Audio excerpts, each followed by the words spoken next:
കരളിലെഴും ഒരു മൗനം കസവണിയും ലയമൗനം സ്വരങ്ങൾ ചാർത്തുമ്പോൾ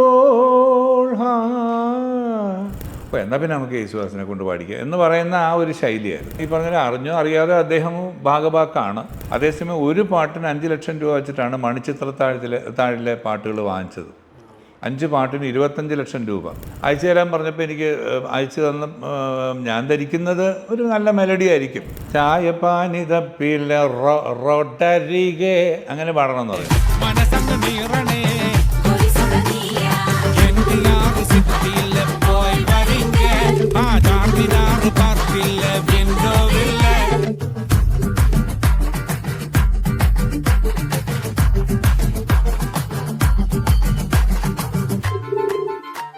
യെസ് ടെലിവിഷൻ മീറ്റ് ദ ആർട്ടിസ്റ്റിൽ നമ്മുടെ കൂടെയുള്ളത് അനുഗ്രഹീത ഗായകനായിട്ടുള്ള KG മാർക്കോസ് ആണ്.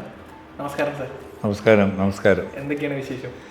വിശേഷമേ ഉള്ളൂ. കാരണം കഴിഞ്ഞ കുറച്ച് ദിവസമായിട്ട് നല്ല തിരക്കിൽ ഇങ്ങനെ ഞാൻ ഓടിക്കൊണ്ടിരിക്കുക. കാരണം കുറേ ഒരു ഗ്യാപ്പിന് ശേഷം ഞാൻ പാടിയ ഒരു സിനിമ, പ്രത്യേകിച്ച് ന്യൂജൻ സിനിമ, അതിപ്പോൾ ഭയങ്കര ഹിറ്റായിട്ട് ഓടുന്നു. അപ്പോൾ ഞാൻ പാടിയ പാട്ട് ഏതാണ്ട് 7 ലക്ഷം ഇപ്പം അതിൻ്റെ വ്യൂസ് കഴിഞ്ഞു. പിന്നെ ഇതിൻ്റെ റീൽസ് ഇങ്ങനെ ഓരോരുത്തരും ഇപ്പം എങ്ങോട്ട് തിരിഞ്ഞാലും അതിൻ്റെ ഒരു റീല് വെച്ചിട്ട് കളിക്കുന്ന ഒരു ശൈലിയിലോട്ട് മാറിയിട്ടുണ്ട്. അപ്പോൾ ശരിക്കും പറഞ്ഞാൽ മനസ്സിന് സന്തോഷമാണ് ഞാൻ പാടിയ അല്ലെങ്കിൽ ന്യൂജൻ പാട്ടുകൾ എനിക്കും ചെയ്യാൻ പറ്റും എന്നുള്ള ഒരു സന്തോഷം. അപ്പം ആദ്യത്തെ ചോദ്യം ശരിക്കും ഇപ്പോൾ പ്രേമലൂലെ ആദ്യത്തെ അല്ലെങ്കിൽ പ്രേമലൂല് കുറച്ച് ഗ്യാപ്പിന് ശേഷം ചേട്ടൻ പാടുന്നു. ആ പാട്ട് യൂട്യൂബിലൊക്കെ കാണുന്ന സമയത്ത് അതിൽ അവർ തുടക്കത്തിൽ അതിൻ്റെ അണിയറ പ്രവർത്തകർ എഴുതി കാണിക്കുന്ന ഒരു വാക്കുണ്ട്, റീഇൻട്രൊഡ്യൂസിങ് KG മാർക്കോസ്. അങ്ങനെ ഒരു വാക്കുണ്ട്. Thank you.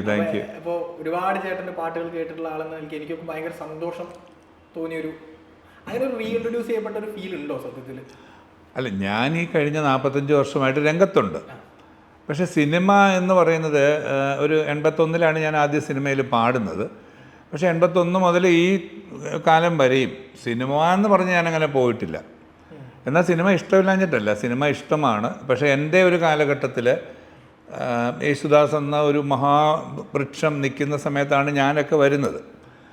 അപ്പോൾ അന്നത്തെ ആസ്വാദന രീതി, യേശുദാസിനെ അല്ല ഞാൻ പറയുന്നത്, ജനങ്ങളും അതായത് നമ്മുടെ പാട്ട് കേൾക്കുന്നവരും ഈ പാട്ടുകൾ പ്രൊഡ്യൂസ് ചെയ്യുന്ന സിനിമ പ്രൊഡ്യൂസർമാരും സംഗീതം ചെയ്യുന്നവരും എഴുതുന്നവരും പരിപാടികൾ സംഘടിപ്പിക്കുന്നവരും ഒക്കെ എക്സ്പീരിയൻസ്ഡ് ആയിട്ടുള്ള ഒരു വ്യക്തി, അതിപ്പോൾ ആരും ആയിക്കോട്ടെ, ചെയ്യുന്നതിൻ്റെ അത്രയും നമ്മൾ ചിലപ്പോൾ വരുമോ, അല്ലെങ്കിൽ വന്നാൽ തന്നെ ആയിക്ക് കൂടുതൽ സമയം എടുക്കുമായിരിക്കും.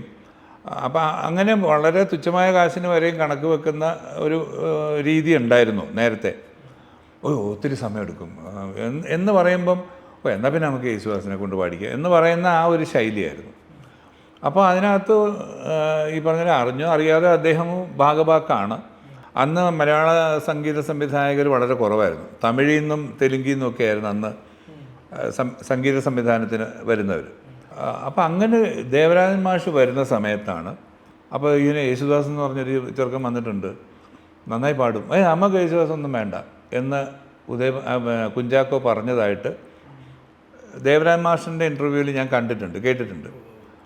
അപ്പോൾ അവസാനം ഈ യേശുദാസ് എന്ന വ്യക്തി 1-2 സിനിമകളിൽ പാടി നിൽക്കുന്ന സമയത്ത് ദേവരാജൻ മാഷ് തന്നെ കുഞ്ചാക്കോട് ജാതി പറയുകയാണ്, എടോ അയാളൊരു ക്രിസ്ത്യാനിയാ എന്ന് പറഞ്ഞ് പോലും പുള്ളി കുഞ്ചാക്കോയെ സ്വാധീനിക്കാൻ ശ്രമിച്ചു എന്നാണ് പറയുന്നത്. അപ്പോൾ അങ്ങനെ പോലും ഞാൻ പറഞ്ഞില്ല, അതൊക്കെ ഏത് കാലത്തും ഉണ്ടായിട്ടുണ്ട്. ആ പ്രായത്തിൽ അദ്ദേഹം പാടിയപ്പോൾ പോലും അതിഭയങ്കരം എന്ന് വേണമെങ്കിൽ പറയാം. അപ്പോൾ അങ്ങനെ വന്നപ്പോഴാണ് പിന്നെ അദ്ദേഹത്തിന് ഒരു എതിരാളി ഇല്ലാതെ അങ്ങ് കയറി വന്നത്. പിന്നെ കയറി വന്നു കഴിഞ്ഞ് പിന്നെ ഈ പറഞ്ഞ പോലെ എല്ലാവരും അത് യേശുദാസ് പാടിയാൽ മതി എന്ന് പറയുമ്പോൾ പിന്നെ ഓട്ടോമാറ്റിക്കായിട്ട് നമ്മളൊക്കെ പുറകോട്ട് പോകും. അവർക്കൊക്കെ ഇഷ്ടമാണ്, പക്ഷേ അവർക്കാർക്കും അവരുടെ ആ ഒരു റിസ്ക് എടുക്കാൻ, ഇപ്പം മാർക്കറ്റിങ്, ഇപ്പം ഈ കാലഘട്ടത്തിൽ 5 പാട്ട് 1 ലക്ഷം രൂപ പറഞ്ഞാൽ ആരും എടുക്കാനില്ല. അതേസമയം ഒരു പാട്ടിന് 5 ലക്ഷം രൂപ വെച്ചിട്ടാണ് താഴിലെ പാട്ടുകൾ വാങ്ങിച്ചത്. 5 പാട്ടിന് 25 ലക്ഷം രൂപ ആ കാലഘട്ടത്തിൽ. അപ്പം അത് ഒരു സൈഡേ ആവുന്നുള്ളൂ. കാസറ്റായിരുന്നു ആ സമയത്ത്. കാസറ്റിൻ്റെ ഒരു സൈഡേ ആവുന്നുള്ളൂ. പിന്നെ 5 പാട്ടും കൂടെ വേണം, എന്നാലേ 10 പാട്ടിൻ്റെ ഒരു കാസറ്റായിട്ട് ഇറക്കാൻ പറ്റുള്ളൂ. അത് ചിലപ്പം ഈ ചെറിയ റേറ്റിന് എടുക്കുന്ന 1-2 സിനിമയിലെ പാട്ടുകളും കൂടെ ചേർത്തിട്ടായിരുന്നു അന്ന് കാസറ്റാക്കി ഇറക്കിയിരുന്നത്. പക്ഷേ ഇന്ന് വീണ്ടും അത് തിരിഞ്ഞു. ഇന്നിപ്പം 5 പാട്ടും കൂടെ 1 ലക്ഷം രൂപയ്ക്ക് പോലും വേണ്ട എന്നുള്ള സ്ഥിതിയിലേക്ക്. ഇപ്പം ഈ പ്രേമലുവിലേക്ക് നമ്മൾ തിരിച്ചു വന്നു കഴിഞ്ഞാൽ ഇതൊരു ഇപ്പോൾ ചേട്ടൻ നേരത്തെ പറഞ്ഞു, ഇതൊരു യങ് ടീമാണ്, ഒരു വൈബ്രന്റ് ടീമാണ്. അതെ അതെ അതെ അതെ. അപ്പോൾ പുതിയ തലമുറ ഈ അതുല്യ കലാകാരൻ, ഇപ്പോൾ KG മാർക്കോസ് എന്ന അതുല്യ കലാകാരനെ റെക്കഗ്നൈസ് ചെയ്യപ്പെടുന്നു എന്ന് പറയുന്ന ഒരു സാധനം ഉണ്ടല്ലോ. റെക്കഗ്നൈസ് ചെയ്യുന്നു എന്ന് പറയുന്നത് ഈ ഇത്രയും ഗ്യാപ്പിന് ശേഷവും ചേട്ടനെ തേടി ഒരു പുതിയ തലമുറയിലെ ഒരു ഡയറക്ടറുടെയോ അല്ലെങ്കിൽ ഒരു പ്രൊഡക്ഷൻ ഹൗസിൻ്റെയോ കോള് വരുന്നു. ആ ഒരു മൊമെന്റിനെ എങ്ങനെയാണ് കാണുന്നത്? അത് സത്യം പറഞ്ഞാൽ എനിക്കൊരു അതിശയമായിരുന്നു. കാരണം ഞാനീ കൂടുതൽ ഇപ്പം ഭക്തിഗാനങ്ങളാണ് പാടുന്നത്. അപ്പോൾ എന്നെ വിളിക്കുന്നത് പണ്ട് ചെന്നൈയിലുണ്ടായിരുന്ന ഒരു വിൻസെൻ്റ്, KD വിൻസെൻ്റ് എന്ന് പറഞ്ഞ ഒരു, അപ്പോൾ ഈ വിൻസെൻ്റ് എന്നെ വിളിക്കുകയാണ്. വിളിച്ചിട്ട് പറഞ്ഞു, മാർക്കോസേ നമുക്കൊരു പാട്ട് പാടണമല്ലോ. അപ്പോൾ ഞാൻ പറഞ്ഞു, ഞാനെന്താ പാടാനില്ല, അല്ല സിനിമയാണെന്ന് പറഞ്ഞു. അപ്പോൾ അപ്പോഴും ഈ കുറേ നാൾ കൂടി ഒരു സിനിമ, ഓക്കെ സന്തോഷം. ആരാണ് മ്യൂസിക്? അപ്പോൾ പറഞ്ഞ് പുതിയൊരു പയ്യനാണ്, അദ്ദേഹത്തിൻ്റെ ഒരു 5-6 ഫിലിം ഇപ്പം ഭയങ്കര ഹിറ്റാണ്. അപ്പം ഞാൻ ചോദിച്ചു, പുതിയ ആളാണെങ്കിൽ നമ്മളെയൊക്കെ അവർക്ക് ബോധിക്കുമോ? കാരണം ന്യൂജനായിരിക്കുമല്ലോ. അപ്പോൾ പറഞ്ഞു വിഷ്ണു വിജയ് ആണ് സംഗീതം, ഇപ്പം ഭയങ്കര ഹിറ്റാണ് പുള്ളി എന്ന് പറഞ്ഞു. അപ്പോൾ ഞാൻ വിചാരിച്ചു ചുമ്മാ പറ്റിക്കാനായിരിക്കും. കാരണം ഇടയ്ക്ക് ഇങ്ങനെ ഓരോരുത്തർ പറയും സിനിമയ്ക്കാണ് എന്ന് പറഞ്ഞിട്ട് വിളിക്കും. പക്ഷേ ആ പടമൊന്നും ഇറങ്ങത്തതുമില്ല. നമ്മൾ അത് സിനിമ ആയതുകൊണ്ട് അങ്ങനെ ഒരു വലിയ ബലം ഒന്നും പിടിക്കാതെ അങ്ങ് പാടിക്കൊടുക്കുകയും ചെയ്യും. അപ്പോൾ അങ്ങനെ വല്ല ആയിരിക്കും എന്ന് വിചാരിച്ചു. അപ്പം ഇത് ശരിയാണോ എന്ന് പറഞ്ഞില്ല, അത് സത്യമായിട്ടും എന്ന് പറഞ്ഞ് പുള്ളി അങ്ങനെ എന്നെ 2 പ്രാവശ്യം വിളിച്ചു. അപ്പം ഞാൻ ഇങ്ങനൊന്നും ഉഴപ്പിയതുകൊണ്ടായിരിക്കും. അത് കഴിഞ്ഞപ്പം എന്നെ ഒരാൾ വിളിച്ചു, ശ്യാം പുഷ്കരൻ ആണെന്ന് പറഞ്ഞു. അപ്പോൾ ശ്യാം പുഷ്കർ വിളിച്ചിട്ട് എന്നോട് പറയാം, ഞാൻ അങ്ങോട്ട് വരിക, എൻ്റെ വീട്ടിലോട്ട് ഞാൻ അങ്ങോട്ട് വരിക. അപ്പം ഞാൻ ആ സമയത്ത് എന്തൊക്കെയോ തിരക്കില്ല. അങ്ങനെ പുള്ളി ഒരു 4 മണിക്ക് 5 മണിക്ക് കയറി വരുന്നു. ഞങ്ങൾ ഇച്ചിരി നേരം സംസാരിക്കുന്നു. അത് കഴിഞ്ഞപ്പോൾ പുള്ളി പറഞ്ഞു, എനിക്ക് ചേട്ടൻ്റെ കുറച്ച് വീഡിയോ എടുക്കണം. ഞാൻ പറഞ്ഞു, ഇവിടെ ഒരു സെറ്റപ്പ് അന്നേരം ഇല്ല, പുള്ളിയുടെ കയ്യിൽ ഒരു സെറ്റപ്പും കൊണ്ടുവന്നിട്ടില്ല പുള്ളി. ഇല്ല എനിക്കിത് മതി എന്ന് പറഞ്ഞിട്ട് പുള്ളി ആ ലൈറ്റിൽ തന്നെ എൻ്റെ കുറേ വീഡിയോസ് ചുമ്മാ എൻ്റെ ക്ലോസപ്പ്, എൻ്റെ സൈഡ് അങ്ങോട്ട് നോക്കി ഇങ്ങോട്ട് നോക്കണ്ടൊക്കെ പറഞ്ഞ്. അപ്പം സന്ധ്യ മങ്ങി വരുന്നതുകൊണ്ട് ഞാൻ പറഞ്ഞാൽ പിന്നെ നമുക്ക് ടെറസിൽ പോകാം. അങ്ങനെ ടെറസിൽ പോയി, ടെറസിൽ തന്നെ അവിടെ അങ്ങോട്ടും ഇവിടെയൊക്കെ നിർത്തി 2-3 സ്റ്റില്ലെടുത്തു, പുള്ളി ഫോട്ടോ എടുത്തു, അല്ല വീഡിയോ എടുത്തു. അത് കഴിഞ്ഞ് ഞങ്ങൾ ഇറങ്ങിപ്പോകുന്ന വഴിക്ക് പുള്ളി ആ സ്റ്റെയറിൽ നിന്ന് ഞാൻ ഇറങ്ങിപ്പോകുന്നത് പുറകിൽ നിന്ന് പുള്ളി ഷൂട്ട് ചെയ്ത് അതൊക്കെ അതിനകത്ത് ഇട്ടിട്ടുണ്ട്. അപ്പോൾ എനിക്ക് തോന്നി ഇച്ചിരി ചിലപ്പം ഇത് ആയിരിക്കും, സീരിയസ് ആയിരിക്കും എന്ന് വിചാരിച്ചു. അത് കഴിഞ്ഞ് പുള്ളി എന്നോട് താഴെ വന്നു കഴിഞ്ഞപ്പോൾ വീണ്ടും പറഞ്ഞു, ഞങ്ങൾ വീണ്ടും മാർക്കോസ് ചേട്ടനെ റീഇൻട്രൊഡ്യൂസ് ചെയ്യുകയാണെന്ന് പറഞ്ഞു. അപ്പോൾ ആ ഒരു വാക്ക് പുള്ളി പറഞ്ഞായിരുന്നു. പക്ഷെ അത് പിന്നെ ഞാൻ ആ പ്രൊമോഷൻ ഇതിനകത്ത് വീഡിയോയിൽ റീഇൻട്രൊഡ്യൂസിങ് എന്നുള്ളൊരു വാക്ക് കണ്ടു. അതെ അതെ അതെ. അപ്പോൾ എനിക്കത് ഭയങ്കര സന്തോഷമായി. കാരണം വേറെ ഒന്നും കൊണ്ടല്ല, ഞാനിപ്പോൾ സിനിമയിൽ നല്ലൊരു സിനിമയിൽ പാടിയിട്ട്, ഏതെങ്കിലും സിനിമയിൽ പാടിയിട്ട് കാര്യമില്ലല്ലോ, നല്ലൊരു സിനിമയിൽ പാടിയിട്ട് 10-15 വർഷമാവുന്നു. അപ്പം ഇതൊരു നല്ലൊരു ബ്രേക്ക് ആകുമായിരിക്കും എന്ന് മനസ്സുകൊണ്ട് ഇങ്ങനെ വിചാരിച്ചു. പിന്നെ അത് അധിക ദിവസം ഇല്ലായിരുന്നു, കാരണം 4-5 ദിവസത്തിനുള്ളിൽ പടം റിലീസ് ആവുകയാണ്. അപ്പം ഞാൻ ചോദിച്ചു, ഇതിപ്പോൾ ഈ 14 മണി നേരത്തെ ഇനി പാടി എപ്പോൾ ഇറക്കാനോ? ഇല്ല, അത് ചേട്ടൻ്റെ പാട്ട് പോസ്റ്റ് ചെയ്യേണ്ട കാര്യങ്ങളേ ഉള്ളൂ, ബാക്കിയെല്ലാം കഴിഞ്ഞു, ഷൂട്ടെല്ലാം കഴിഞ്ഞു, ഈ ഡമ്മി വെച്ച് ഞങ്ങൾ ഷൂട്ട് ചെയ്തിട്ടുണ്ട്, എല്ലാം കഴിഞ്ഞെന്ന് പറഞ്ഞു. അപ്പോൾ അങ്ങനെ പറ്റുന്ന തന്നെ ഞാൻ പാടാൻ പോയി. അപ്പോൾ അങ്ങനെ ഞങ്ങൾ തമ്മിൽ സംസാരിച്ചു. അപ്പം ഞാൻ ചോദിച്ചു, ഞാനിത് പാടിയത് ശരിയാവുമോ? കാരണം ഈ പാട്ട് ഞാൻ ആദ്യം അയച്ചു തരാൻ പറഞ്ഞപ്പോൾ എനിക്ക് അയച്ചു തന്ന ഞാൻ ധരിക്കുന്നത് ഒരു നല്ല മെലഡി ആയിരിക്കും. പക്ഷെ പാട്ട് കേട്ടപ്പോൾ ഈ അടിപൊളിയാണ്. അപ്പം ഞാൻ ചോദിച്ചു, ഇത് ഞാൻ പാടിയത് ശരിയാവുമോ? ഇത് ചേട്ടനെ കണ്ടുകൊണ്ട് തന്നെ ഞങ്ങൾ ചെയ്തതാണ്. അപ്പോൾ സുഹേൽ കോയയും അന്നേരം അവിടെ ഉണ്ട്, ഈ സ്റ്റുഡിയോയിലുണ്ട്. അപ്പോൾ പുള്ളിയും പറയുന്നുണ്ട്, ചേട്ടാ ഇത് ചേട്ടന് വേണ്ടി ഞങ്ങൾ പിന്നെ ക്രിയേറ്റ് ചെയ്തൊരു പാട്ടാണ്. അങ്ങനെ പിന്നെ ഞങ്ങൾ ഫോണിൽ കൂടെ പറഞ്ഞ് ആ ഒരു, അപ്പം ഞാൻ പറഞ്ഞു ഈ ശൈലി വരുത്താം, പക്ഷെ കുറച്ച് സമയം എടുക്കും. പക്ഷെ ഏതായാലും കൂടുതൽ സമയമൊന്നും എടുത്തില്ല, ഒരു 1.5 മണിക്കൂർ 2 മണിക്കൂർ കൊണ്ട്. അത് ഏകദേശം. പക്ഷെ അതിന് ശേഷം ഫാസ്റ്റ് നമ്പർ പാടി, പക്ഷെ മെലഡി ആയിരുന്നു. മറ്റേ പുത്തം പുതുക്കാലം മുത്തമിട്ട നേരം കൊലുസിട്ട മോഹങ്ങൾ എഴുന്നള്ളുന്നിതു വഴികേ, അത് ഈ മൂടല്ല, പക്ഷെ ഫാസ്റ്റാണ്. ഇംപ്രൂവൈസ് ചെയ്തിട്ടുണ്ടോ ചേട്ടൻ തന്നെ? കുറച്ച് ഇപ്പം അതിനകത്ത് വിഷ്ണു ചില കാര്യങ്ങൾ എന്നോട് പറഞ്ഞത് ചായപ്പാനിതപ്പില്ല റോഡരികെ അങ്ങനെ പാടണമെന്ന് പറഞ്ഞു. റോ എന്നുള്ളത് കുറച്ചും കൂടെ റോഡരികെ അങ്ങനെയല്ല റോഡരികെ അങ്ങനെ കുറച്ച് സ്ട്രെസ്സുകൾ ചില സ്ഥലത്ത് പാടിയിട്ടുണ്ട്. അങ്ങനെ കൊടുത്തിട്ടുണ്ട്. ഈ തുടക്കം ശരിക്കും കന്നിപ്പൂമാനമാണ്. അതും എന്താ പറയുക ലെജൻഡറി ജോൺസൺ മാഷിന്റെ കൂടെ. അപ്പോൾ ചെറിയ പ്രായമാണ് 22. അതെ അതെ അതെ. ആദ്യമായിട്ടുള്ള ഒരു റെക്കോർഡിംഗ് മെമ്മറി എന്തായിരുന്നു ചേട്ടന്റെ മനസ്സിൽ? എന്തായിരുന്നു സ്റ്റുഡിയോയിൽ? ഈ പറഞ്ഞതുപോലെ പണ്ടൊക്കെ നമ്മൾ കാണുന്നതെന്ന് പറഞ്ഞാൽ വലിയ സ്റ്റുഡിയോ ആണ്. ഒരു 1000-1500 സ്ക്വയർ ഫീറ്റുള്ള വലിയൊരു കൊട്ടക പണ്ടൊക്കെ പറയുകയാണെങ്കിൽ. അതുപോലത്തെ സ്റ്റുഡിയോയിൽ കുറേ പേര് വയലിൻ, ഒരു 10-15 വയലിൻകാരിയിരിക്കുന്നു, ഒരു 1-2 കീബോർഡ് ഇരിക്കുന്നു, 3-4 പെർക്കഷൻകാരിയിരിക്കുന്നു. അങ്ങനെ ഒരു സ്റ്റുഡിയോയ്ക്കകത്ത് ഒരു 10-24-25 ആർട്ടിസ്റ്റുകളുണ്ടാവും. അവരുടെ ഇടയിലാണ് നമ്മൾ ഇരുന്ന് ആദ്യം പാട്ട് പഠിക്കുന്നതും റിഹേഴ്സൽ ചെയ്യുന്നതും ഒക്കെ. അത് കഴിഞ്ഞിട്ടാണ് നമ്മൾ റൂമിലേക്ക് പോകുന്നത്. റൂമിൽ പോയി കഴിഞ്ഞാൽ പിന്നെ ഇവരുമായിട്ട് ഒരു ബന്ധവുമില്ല. ഈ സാധനം നമുക്ക് ചെവിയിലേ കിട്ടുകയുള്ളൂ. ഈ ഓർക്കസ്ട്ര എന്ന് പറയുന്ന അത് ചെവിയിൽ കിട്ടുള്ളൂ. അത് ആദ്യമായിട്ടാണ് ഈ കുട്ടികളെ അമ്മയുടെ അടുത്ത് നിന്ന് പിരിക്കുമ്പോൾ ഉണ്ടാകുന്ന പോലെ ആ ഓർക്കസ്ട്രയുടെ ഇടയിൽ നിന്ന് പാടുമ്പോൾ നമുക്ക് സുഖമാണ്. പക്ഷെ ഒരു മുറിയിൽ കയറി നിന്നിട്ട് ഈ സാധനം ചെവിയിൽ മാത്രം വരുമ്പം ഒരു ബുദ്ധിമുട്ടായിരുന്നു. കാരണം ഒന്ന് ചെവി പെട്ടെന്ന് അടച്ചു പോകുന്ന പോലെ തോന്നുന്നുണ്ടായിരുന്നു. വേറെ ഒരു കമ്മ്യൂണിക്കേഷനും ഇല്ല. നമുക്ക് ഈ മ്യൂസിക് ഇതിനകത്തൂടെ മാത്രമേ കിട്ടത്തുള്ളൂ. അതൊരു ബുദ്ധിമുട്ടായിട്ട് തോന്നിയിരുന്നു ആദ്യകാലങ്ങളിലൊക്കെ. കാണാൻ പറ്റും, ഗ്ലാസ് ഇട്ട മുറി ആയതുകൊണ്ട് നമുക്ക് കാണാൻ പറ്റും. അപ്പം ഞാൻ പറഞ്ഞത് എക്സ്പീരിയൻസ് ഞാൻ പറഞ്ഞതേ ഉള്ളൂ. അപ്പം അതൊക്കെ ആദ്യത്തെ ഒരു എക്സ്പീരിയൻസാണ്. എങ്ങനെയാണ് ഒരു സ്റ്റുഡിയോയ്ക്കകത്ത്. അപ്പം നമുക്കിത് പാടിയ ഈ ശ്രുതിയിലേക്ക് നമ്മൾ പോകണം. മൈക്കിൽ കൂടെ നമ്മൾ പാടുമ്പം ഈ കേൾക്കുന്ന ശ്രുതിയിലേക്ക് നമ്മൾ പോകണമല്ലോ. അത് കറക്റ്റ് ആവുമോ, താളം കറക്റ്റ് ആവുമോ, അങ്ങനെയൊക്കെയുള്ള കാരണം എല്ലാം ഇതിനകത്തൂടെ കിട്ടുന്ന അനുസരിച്ച് നമുക്ക് ചെയ്യാൻ പറ്റത്തുള്ളൂ. അങ്ങനെയുള്ള കുറച്ച് ബുദ്ധിമുട്ടുകൾ ആദ്യം തോന്നി. പക്ഷേ ഒരു 8-10 റെക്കോർഡിങ് കഴിഞ്ഞപ്പോഴത്തേക്കും അതുമായിട്ടൊക്കെ യൂസ്ഡായി. ജോൺസൺ മാഷ് ആണല്ലോ അതെ അതെ. മാഷുമായിട്ടുള്ള കമ്മ്യൂണിക്കേഷൻ പറഞ്ഞാൽ അതുവരെ എനിക്ക് അങ്ങനെ വലിയൊരു കമ്മ്യൂണിക്കേഷൻ അതുമായിട്ട് ഉണ്ടായിരുന്നില്ല. പണ്ട് ഞാനൊരു ഗാനമേളയൊക്കെ 78 കാലഘട്ടത്തിലൊക്കെ തുടങ്ങിയിരുന്നു. അപ്പം തൃശ്ശൂർ 1-2 ഓർക്കസ്ട്രയിൽ ഞാൻ ഗസ്റ്റായിട്ട് പാടാൻ പോയിട്ടുണ്ട്.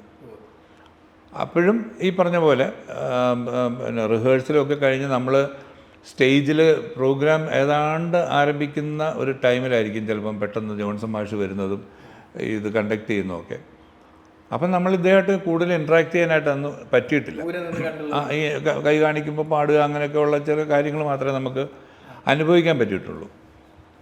അത് കഴിഞ്ഞ് 1-2 പ്രാവശ്യം അങ്ങനെ വേദിയിൽ അദ്ദേഹത്തെ കണ്ടിട്ടുണ്ട്. അത് കഴിഞ്ഞ് പിന്നെ ഇതിൻ്റെ ഓഡിഷന് വേണ്ടി മദ്രാസിൽ വിളിച്ചപ്പോഴാണ് കാണുന്നത്. അങ്ങനെ ഞാൻ മദ്രാസിൽ പോയി പാടി. തരങ്ങണിയിൽ ചെന്ന് അവിടെ വെച്ചിട്ടാണ് എൻ്റെ വോയിസ് ടെസ്റ്റ് ചെയ്തത്. അപ്പോൾ അതെങ്ങനെയാണെന്ന് വെച്ചാൽ ഇപ്പം ഈ നമ്മൾ റെക്കോർഡ് ചെയ്യുന്ന സമയത്ത് ലൈവ് പ്രോഗ്രാം ചെയ്യുന്ന പോലെ അല്ല. ഇപ്പം ലൈവായിട്ട് ഞാനോ അല്ലെ വേറൊരു ഗായകനോ ഗായികയോ ഒരു വേദിയിൽ നിൽക്കുമ്പോൾ അതിനകത്ത് മിക്സറിൽ നമ്മൾ ബാസ് അഡ്ജസ്റ്റ് ചെയ്യും, ട്രിബിൾ അഡ്ജസ്റ്റ് ചെയ്യും, മിഡ് റേഞ്ച് അഡ്ജസ്റ്റ് ചെയ്യും, വോളിയം അഡ്ജസ്റ്റ് ചെയ്യും. അങ്ങനെ കുറേ കാര്യങ്ങൾ അഡ്ജസ്റ്റ് ചെയ്തിട്ടാണ് ഈ സൗണ്ട് പുറത്തേക്ക് വരുന്നത്. അപ്പോൾ നിങ്ങൾ ചിലപ്പോൾ ശ്രദ്ധിച്ചിട്ടുണ്ടാവും, ബാസ് കൂട്ടി വെക്കുന്നൊക്കെ പറയുന്ന ചില പാട്ടുകാരൊക്കെ ഉണ്ടല്ലോ. അപ്പോൾ അത് ബും ബും എന്ന് ആ ശബ്ദം അങ്ങനെ കേൾക്കാൻ വേണ്ടിയിട്ടാണ്. പക്ഷെ റെക്കോർഡിങ്ങിന് ചെല്ലുമ്പോൾ ഇതെല്ലാം സീറോയിലാണ്. ഈ ലൈവിൽ നമ്മൾ കേൾക്കുന്ന ഒരു ശബ്ദം ആയിരിക്കില്ല റെക്കോർഡിങ്ങിൽ നമ്മൾ പാടുമ്പോൾ. ഇതെല്ലാം സീറോയിലാണ്. അപ്പോൾ സീറോയിൽ നമ്മുടെ വോയിസിന് എത്ര ഡെപ്ത് ഉണ്ട്, എത്ര ഇൻറ്റൻസിറ്റി ഉണ്ട്, അതിൻ്റെ ത്രോ എത്രയുണ്ട് എന്നൊക്കെ അവർക്ക് മനസ്സിലാക്കാൻ പറ്റുന്നത് ഈ സീറോയിൽ റെക്കോർഡ് ചെയ്യുമ്പോഴാണ്. അന്നേരം ഈ പറയുന്ന ഡെപ്ത് ചിലപ്പം ചില പാട്ടുകാർക്ക് ഉണ്ടാവില്ല. അതാണായാലും പെണ്ണായാലും. പിന്നെ നമ്മൾ അതിൻ്റെ കൂടെ ആഡ് ചെയ്യണം. വോയിസ് ബാസും ട്രിബിളും ഒക്കെ അതിന് വേണ്ട രീതിയിൽ നമ്മൾ ആഡ് ചെയ്ത് കൊടുക്കുകയാണ് ഫൈനൽ മിക്സിങ്ങിന് മുമ്പ്. അപ്പോൾ ഈ റെക്കോർഡിംഗ് വോയിസ് എന്ന് പറയുന്നത് പലർക്കും പല രീതിയിൽ ആ ഡെപ്തും ഇൻറ്റൻസിറ്റിയൊക്കെ കിട്ടാനായിട്ട് ചിലപ്പം കുറച്ച് ബുദ്ധിമുട്ട് വരും ചിലർക്ക്. അപ്പോൾ അങ്ങനെ എൻ്റെ ഒരു 3-4 പാട്ടുകൾ പുള്ളി പാടിച്ചു എന്നെക്കൊണ്ട്. ഹൈ പിച്ചിലും ലോ പിച്ചിലും സാധാരണ റേഞ്ചിലും ഒക്കെ പുള്ളി 2-3 പാട്ട് പാടിച്ചു കഴിഞ്ഞിട്ട് ഒന്നും പറഞ്ഞില്ല. ഇപ്പം ദാസേട്ടൻ കേട്ടിട്ട് നിൻ്റെ ശബ്ദം നല്ലതാണെന്നെങ്കിലും പറഞ്ഞു. ഇദ്ദേഹം ഒന്നും പറഞ്ഞില്ല. അപ്പം ഞാനിങ്ങനെ കൈയും കെട്ടി ഇങ്ങനെ നിൽക്കുകയാണ്. അപ്പം ഒരു അരമണിക്കൂറോളം ഇങ്ങനെ അവിടെ നിന്നു. വേറെ പാട്ടുകളൊക്കെ പുള്ളി കമ്പോസ് ചെയ്തുകൊണ്ടിരിക്കുന്നതിനിടയിലായിരുന്നു എന്നെ കൊണ്ട് പാടിച്ചത്. ചോദിക്കാനുള്ള ധൈര്യവുമില്ല, കാരണം ആദ്യമായിട്ട് പാടുകയല്ലേ. അപ്പോൾ ഇച്ചിരി കഴിഞ്ഞപ്പോൾ എന്നെ സെഞ്ച്വറിയുടെ ഒരു പ്രൊഡക്ഷനിലുള്ള കൊച്ചുമോൻ, സെഞ്ച്വറി കൊച്ചുമോൻ, അദ്ദേഹമാണ് കൊണ്ടുവന്നതും പോകുന്നതും. കൊച്ചുമോൻ എന്നോട് പറഞ്ഞു, എടോ താൻ രക്ഷപ്പെട്ടു, മാഷിന് തൻ്റെ ശബ്ദം ഇഷ്ടമായി എന്ന് പറഞ്ഞു. അതാണ് എനിക്ക്. ഇല്ല, നേരിട്ടൊന്നും പറഞ്ഞില്ല. പക്ഷേ മാഷിന് എന്തോ എന്നോടൊരു താല്പര്യം തോന്നി എന്നാണ് ഞാൻ മനസ്സിലാക്കുന്നത്. കാരണം ഈ പാട്ട് തട്ടിക്കളയാനായിട്ട് ഒരുപാട് ശ്രമം ഉണ്ടായിരുന്നു. അത് ആരാണെന്ന് പറയുന്നില്ല, കാരണം എന്തെങ്കിലുമൊക്കെ ഫോഴ്സ് എവിടെ നിന്നെങ്കിലുമൊക്കെ ഉണ്ടായിട്ടുണ്ടാവാം. അപ്പോൾ ഈ സെഞ്ച്വറി ഗ്രൂപ്പിലുള്ള ആരോ തന്നെ പറഞ്ഞു പോലും, ഈ കൊല്ലത്തുനിന്ന് ഒരു ഡോക്ടറെ മകൻ വരും ഓഡിഷന്. മാഷിനോട് പറഞ്ഞതാണ്. മാഷ് പിന്നീട് എന്നോട് പറഞ്ഞ ഒരു കാര്യം അത്. ഒരു ഡോക്ടറുടെ മകൻ വരും, പാടിച്ചു നോക്ക്, കൊള്ളാമെങ്കിൽ എടുക്കുക, അല്ലെങ്കിൽ പറഞ്ഞു വിട്ടേക്ക് എന്ന് പറഞ്ഞെന്ന് മാഷ് തന്നെ എന്നോട് പറഞ്ഞു പിന്നീട്, കുറച്ച് വർഷങ്ങൾക്ക് ശേഷം. അപ്പം അങ്ങനെ ആയിരുന്നു. അപ്പം മാഷ് പറഞ്ഞു, ഇല്ല അത് അവൻ പാടട്ടെ, അവൻ പാടിക്കോളൂ, അവൻ പാടട്ടെ എന്ന് പറഞ്ഞിട്ട് അങ്ങനെയാണ് ആ പാട്ട് എനിക്ക് വരുന്നത്. തീർച്ചയായും. കന്നിപ്പൂമാനം കണ്ണും നട്ടു ഞാൻ നോക്കിയിരിക്കേ, എൻ്റെ മനസ്സിൽ തൈമണിത്തന്നലായി പുൽകാൻ നീ വന്നു. കന്നിപ്പൂമാനം കണ്ണും നട്ടു ഞാൻ നോക്കിയിരിക്കേ, എൻ്റെ മനസ്സിൽ തൈമണിത്തന്നലായി പുൽകാൻ നീ വന്നു. ഈ പാട്ട് നമ്മൾ പറയില്ലേ, ഒരു ഭയങ്കര ലെജൻഡറി കോമ്പോസിഷനും ഒരു മാജിക്കൽ വോയിസ്, ആദ്യമായിട്ടൊരു ആള് പാടിയ ഫീൽ അല്ല? അതെ, എല്ലാവരും പറയുന്ന ഒരു കാര്യമാണ്, അത് എനിക്ക് അറിഞ്ഞൂടാ. അപ്പോൾ നമുക്ക് അടുത്ത ചോദ്യത്തിലേക്ക്, അതായത് ഇപ്പോൾ റീസെൻ്റ് ആയിട്ട് ഇപ്പം ചേട്ടൻ തന്നെ പാടിയ പൂമാനമേ എന്ന് പറയുന്ന പാട്ട്, അത് റീമാസ്റ്റർ ചെയ്തിട്ട് ഒരു സിനിമയിൽ ഉപയോഗിച്ചിട്ടുണ്ട്. അപ്പോൾ ഈ റീമാസ്റ്റർ ചെയ്യുന്ന പാട്ടുകൾ കേൾക്കാറുണ്ടോ, അല്ലെങ്കിൽ ഇങ്ങനെയുള്ള പ്രവണതകളോടുള്ള ചേട്ടൻ്റെ ഒരു നിലപാട് എന്താണ്? ആ പാട്ട്, അങ്ങനത്തെ പാട്ടുകൾ കേൾക്കാറുണ്ടോ ശരിക്കും? ഞാൻ അപൂർവമാണ്, കാരണം കേട്ട് നോക്കും, പക്ഷേ ഒറിജിനലുമായിട്ട് ചിലപ്പോൾ ഒരു ബന്ധവും കാണത്തില്ല, പുലബന്ധം പോലും കാണത്തില്ല ഒരു കാര്യത്തിൽ. ഏതെങ്കിലും ഒരു കാര്യത്തിലുണ്ടെങ്കിൽ, ഇപ്പം ദാസേട്ടൻ പാടിയൊരു പാട്ട് ദാസേട്ടൻ പാടിയ പോലെ ചിലപ്പോൾ പാടാൻ പറ്റിയില്ല എന്ന് വരാം. പക്ഷേ അത് കേൾക്കുമ്പോൾ കൊള്ളാമല്ലോ എന്ന് തോന്നുന്ന ഒരു ഒരു രംഗം അല്ലെങ്കിൽ ഒരു ഫീല് പലപ്പോഴും ഞാൻ കേട്ടിട്ടില്ല. പലരിൽ നിന്നും നമ്മൾ കേൾക്കുമ്പോൾ അങ്ങനെ ഉണ്ടാവാറില്ല. കാരണം അത് നമ്മൾ ആ ഒറിജിനൽ കേട്ട് നമ്മുടെ മനസ്സിലത് രജിസ്റ്ററായി. പ്രത്യേകിച്ച് ആ കാലഘട്ടത്തിലുള്ളവരുടെ കയ്യിലത് അങ്ങനെ തന്നെ ഭദ്രമായിട്ടിരിക്കുകയാണ്. അപ്പോൾ അത് വേറൊരാൾ പിന്നെ എത്ര പരിശ്രമിച്ചാലും അത് അവിടെ ശരിയായില്ലല്ലോ, ഇവിടെ ശരിയായില്ലല്ലോ എന്നൊരു തോന്നലാണ് ഞങ്ങളെപ്പോലുള്ളവരുടെയൊക്കെ മനസ്സിൽ വരിക. പിന്നെ ഇന്നത്തെ ഇപ്പോൾ ഈ ആസ്വാദനം മാറിയ സ്ഥിതിക്ക് ചിലപ്പോൾ ആ ഒറിജിനൽ കേൾക്കാത്ത കുട്ടികൾക്ക് ചിലപ്പം ഇത് വണ്ടർഫുള്ളായിട്ട് ചിലപ്പോൾ തോന്നിയേക്കാം. പക്ഷെ അപ്പോഴും അതിൻ്റെ ഒറിജിനൽ ഞാൻ പറഞ്ഞില്ലേ, ഇപ്പോൾ ദാസേട്ടൻ തന്നെ പാടിയ പാട്ടുകൾ രണ്ടാമത് പലരും പാടി കേട്ടിട്ടുണ്ട്. പക്ഷെ ആ ഒരു ഫീല് അല്ലെങ്കിൽ ആ ഒരു സുഖം പലപ്പോഴും കിട്ടാറില്ല. ദാസേട്ടൻ തന്നെ വീണ്ടും പാടിയപ്പോഴും അത് കിട്ടിയിട്ടില്ല. ഇപ്പോൾ പൂമാനമേ ഞാൻ പാടുമ്പം ശ്യാം സാർ അതിൻ്റെ ഒരു സിറ്റുവേഷൻ എനിക്ക് പറഞ്ഞു തന്നായിരുന്നു. ഇപ്പോൾ മമ്മൂട്ടിയും സുമലതയും ചേർന്ന് അഭിനയിക്കുന്ന ഒരു രംഗമാണ്. അപ്പോൾ അവർ അഡ്വർടൈസിങ് രംഗത്ത് വർക്ക് ചെയ്യുന്ന ഒരു ക്യാമറാമാനും ഒരു അഭിനേത്രിയുമാണ്. അവർ തമ്മിലുള്ള ബന്ധത്തിൻ്റെ ഒരു ഇൻറ്റൻസിറ്റി, അവരുടെ ഓർമ്മ, അങ്ങനെയുള്ള കുറച്ച് കാര്യങ്ങൾ പറഞ്ഞു തന്നിട്ടാണ് പുള്ളി ആ പാട്ട് എനിക്ക് പറഞ്ഞു തന്നത്. അപ്പോൾ ആ പൂമാനമേ, അപ്പോൾ ആ അതിൻ്റെ അളവ് വരെയും പുള്ളിക്കാരൻ പറഞ്ഞു തന്നിരുന്നു. പൂമാനമേ ഒരു രാഗമേഘം താ, കനവായി കണമായി ഉയരാൻ ഒഴുകാനഴകിയലും പൂമാനമേ ഒരു രാഗമേഘം താ. അതുപോലെ അനുപല്ലവി വരുമ്പോഴും കരളിലെഴും ആ ഒരു സാധനം, കരളിലെഴും ഒരു മൗനം കസവണിയും ലയമൗനം സ്വരങ്ങൾ ചാർത്തുമ്പോൾ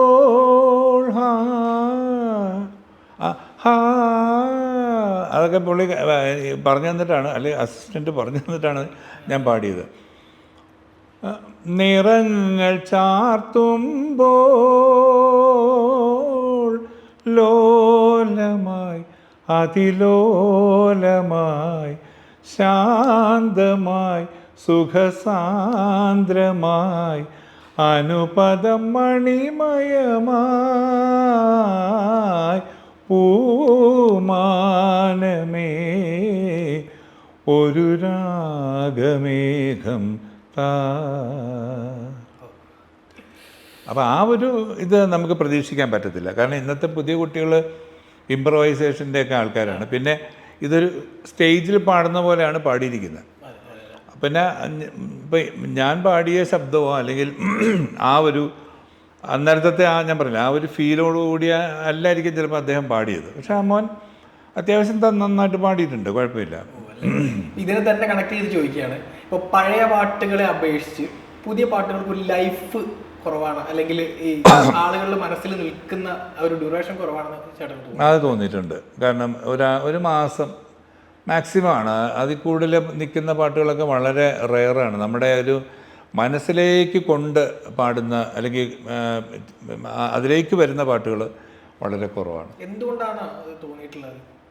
എന്തുകൊണ്ടാണെന്ന് ചോദിച്ചാൽ സിനിമയുടെ ഒരു ശൈലി മാറി.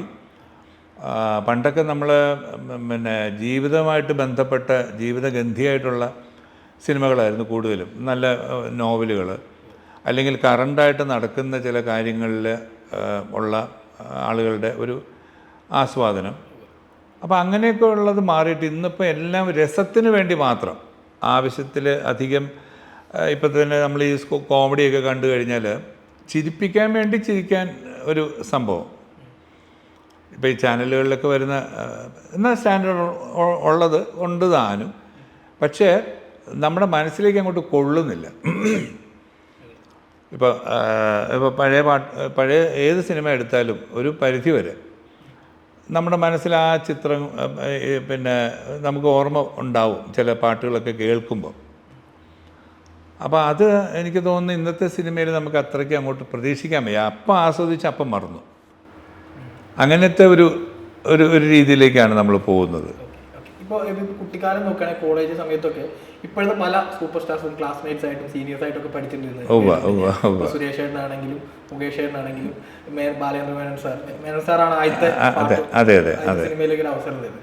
ഇവരുമായിട്ടുള്ള എന്തെങ്കിലും ആ കോളേജ് കാലഘട്ടത്തിൽ എന്തെങ്കിലും മെമ്മറീസോ ഓർമ്മകളൊക്കെ ഉണ്ടോ?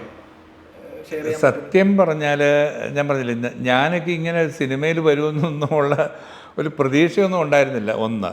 പക്ഷേ ഇപ്പോൾ മുകേഷിനെ സംബന്ധിച്ച് അവരുടെ കുടുംബപരമായിട്ട് നാടക ട്രൂപ്പും അതിനുള്ള പിന്നെ റിഹേഴ്സലിനുള്ള പ്രത്യേക സ്ഥലങ്ങളും ഒക്കെ ഉള്ളതുകൊണ്ട് പുള്ളി ഇത് കാണുകയും അതിനകത്തേക്ക് ഇൻവോൾവ് ആവുകയും ചില നാടകങ്ങളൊക്കെ അഭിനയിക്കുകയൊക്കെ ചെയ്യുന്നൊരു ചെറിയ പ്രായം മുതലേ ഉണ്ടായിരുന്നു. സുരേഷ് ഗോപി ചെറിയ പ്രായം മുതൽ പ്രീ ഡിഗ്രിക്കൊക്കെ പഠിക്കുമ്പോൾ മുതൽ തന്നെ സിനിമ അവനൊരു ക്രേസായിരുന്നു. അതേപോലെ ബാലചന്ദ്ര മേനോൻ, അദ്ദേഹം ഈ പറഞ്ഞ പോലെ സിനിമ എന്നുള്ളത് പുള്ളിയുടെ ഒരു വലിയ സ്വപ്നമായിരുന്നു. പിന്നെ അദ്ദേഹം നാനാ എന്ന് പറയുന്ന ഒരു ഫിലിം മാഗസീനിൽ ജോയിൻ ചെയ്യുന്നു.